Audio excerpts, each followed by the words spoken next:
Hello everyone and welcome to history class. आज की इस वीडियो में हम शुरू करने वाले हैं अवध के बारे में। सबसे पहले देखते हैं कि अवध का फाउंडर कौन है। अवध को इंडिपेंडेंट किसने बनाया था?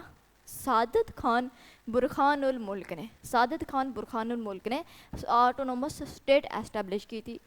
अब सादत खान बुरखानुल मुल्क ये 1722 में क्या था? गवर्नर था अवध का। 1722 में अवध का गवर्नर था। तो उस टाइम ये जो ज़मींदार थे रिबेल कर रहे थे। ज़मींदार इसके ख़िलाफ़ क्या कर रहे थे? रिबेल कर रहे थे। और ये ज़मींदार जो थे रिफ्यूज़ कर रहे थे, पे लैंड टैक्स देने से इनकार कर रहे थे और ऑर्गेनाइज्ड ऑन प्राइवेट आर्मी, और उन्होंने अपनी प्राइवेट आर्मी को ऑर्गेनाइज कर लिया था। अब ये क्या करता है? अवध को एस्टेब्लिश करता है, इंडिपेंडेंट स्टेट बनाता है। तो उस टाइम भी ये ज़मींदार रिबेल करते हैं। उसके बाद ये इस टाइम क्रश करता है, इन रिबेलियन ज़मींदार्स को क्रश कर देता है। लेकिन इन ज़मींदार्स को डिस्प्लेस नहीं करता। अपनी ज़मीन से ज़मींदार को अपनी ज़मीन से बाहर नहीं निकालता है। तो ज़मींदार को क्रश कर देता है। अब ये ज़मींदार जो हैं लैंड रेवेन्यू देने के लिए मान जाते हैं। लैंड रेवेन्यू पे करते हैं और ये गवर्नमेंट का जो फाइनेंशियल रिसोर्स होता है वो बढ़ना शुरू हो जाता है।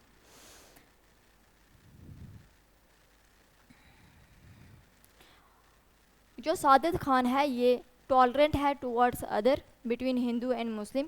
ये टॉलरेंट एटीट्यूड रखता है, टॉलरेंट पर्सन है, और ये कंटिन्यू रखता है जागीर सिस्टम को। उसके बाद इसने क्या किया? 1723 में फ्रेश रेवेन्यू सेटलमेंट को लाया। फ्रेश रेवेन्यू सेटलमेंट क्या है?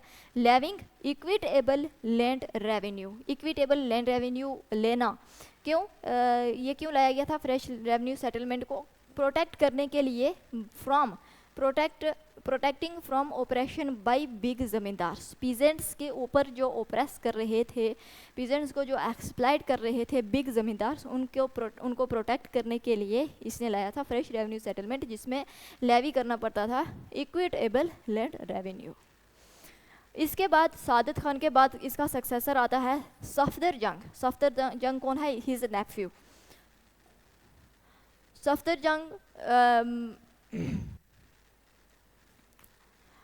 गवर्नर ऑफ अवध बनता है 1739 में, और उसके बाद वज़ीर ऑफ एम्पायर का वज़ीर इसको बनाया जाता है 1748 में, and got province of Allahabad, और अलाहाबाद प्रोविंस जो है वो ये लेता है।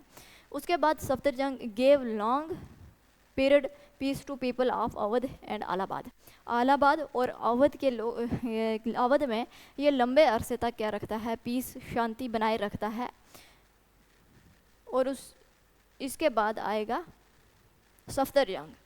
सफदर जंग के बारे में पढ़ते हैं अब।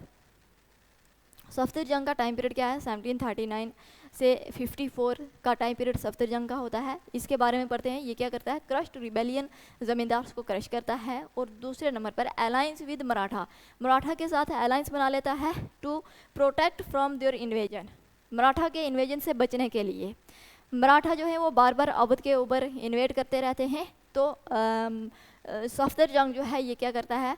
मराठा इन्वेजन ना करें उसके लिए ये पहले से ही मराठा के साथ अलायंस बना लेता है। उसके बाद तीसरे नंबर पर attack on Bangash, Pathan and Rohillas के ऊपर ये अटैक करता है, और ये मदद मांगता है किससे? जाट से और मराठा से। जाट को ये एक दिन का 15,000 रुपीज़ देता है, और मराठाओं को एक दिन का 25,000 रुपीज़ देता है। उसके बाद इसकी एक एग्रीमेंट बनाता है ये मराठाओं के साथ कि मराठा जो हैं वो मेरी मदद करें।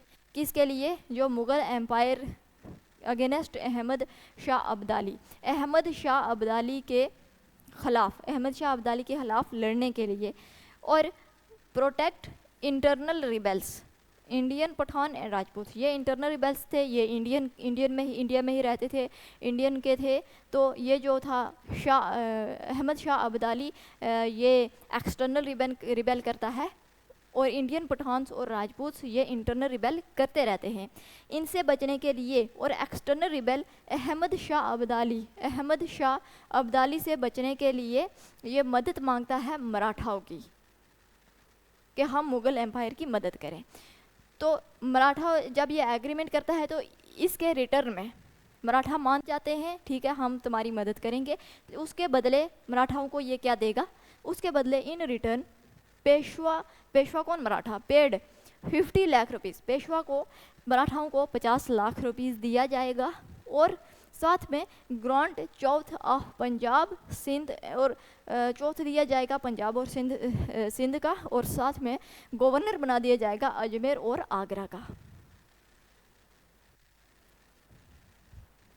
लेकिन बट ये जो एग्रीमेंट है ये फेल हो जाता है। एग्रीमेंट फेल हो जाता है, वाई, क्यों? क्योंकि ये जो पेशवा, ये जो मराठाज हैं, went over to Safdarjung enemies at Delhi, Safdarjung के एनिमीज, सफदरजंग के जो दुश्मन होते हैं उनके साथ मिल जाता है। कहाँ पर, दिल्ली में। हु प्रोमिस्ड हिम, जो मराठाओं को प्रोमिस करते हैं, सफदरजंग के एनिमी वो प्रोमिस करते हैं मराठाओं को कि हम आपको गवर्नर बनाएंगे, किसका, अवध का और इलाहाबाद का। ये वही अवध और इलाहाबाद जो अवध और इलाहाबाद किसके अंडर है, सफदरजंग के अंडर। हम आपको इसका गवर्नर बनाएंगे।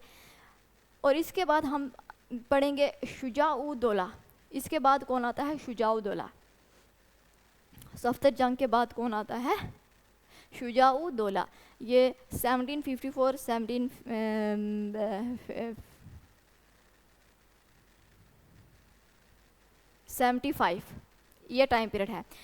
1754 से लेकर 1775 ये टाइम पीरियड है किसका, शुजा-उद-दौला का। और यही शुजा-उद-दौला जो है अवध का, यही शुजा-उद-दौला टुक पार्ट, हिस्सा लेता है किसमें, बैटल ऑफ बक्सर में। किसमें, बैटल ऑफ बक्सर में। शुजा-उद-दौला 17 बैटल ऑफ बक्सर होती है 1764 में, तो ये 1764 में बैटल ऑफ बक्सर में लड़ता है, अलायंस बनती है इनकी। यह था अवध के बारे में। इस वीडियो में इतना ही रखते हैं, आगे नेक्स्ट वीडियो में करेंगे। Thank you so much.